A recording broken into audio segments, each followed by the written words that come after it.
দলবল নিয়ে ক্যাপ্টেন নাজমুল হোসেন শান্তর মিশন এখন রোড টু ফাইনাল।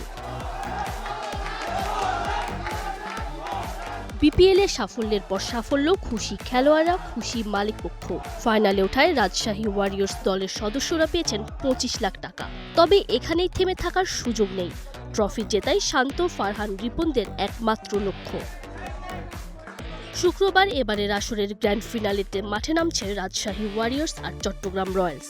হোক কথার লড়াই কিংবা মাঠের লড়াই, কেউ কাউকে এক বিন্দু ছাড় দিতে নারাজ। ফাইনালের আগেই দুই দল এখন পর্যন্ত মুখোমুখি হয়েছে 3 বার। সাফল্যের হিসেবে অবশ্য চট্টগ্রামের পাল্লাই বেশি ভারী। হেড টু হেডে প্রথম কোয়ালিফায়ারে শান্তর দল হেরেছিল মেহেদীর দলের কাছেই।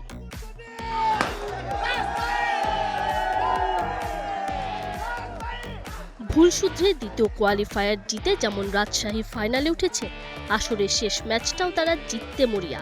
নকআউটে কেন উইলিয়ামসন, জিমি নিশামরা খেলা দেখালেও সব ম্যাচের বিবেচনায় ক্যাপ্টেন শান্তই ব্যাট হাতে দলের হাইয়েস্ট রান গেটার। অপরদিকে উইলো বাজিতে চট্টগ্রামের কোটি টাকার প্লেয়ার নাইমি ভরসা, বল হাতে রিপন মণ্ডলী ভরসা, যদি সেই ম্যাচ সুপার ওভারেও গড়ায়। বিপরীতে চট্টগ্রামের highest wicket taker Shariful Islam টুর্নামেন্টে এখন পর্যন্ত সবার সেরা।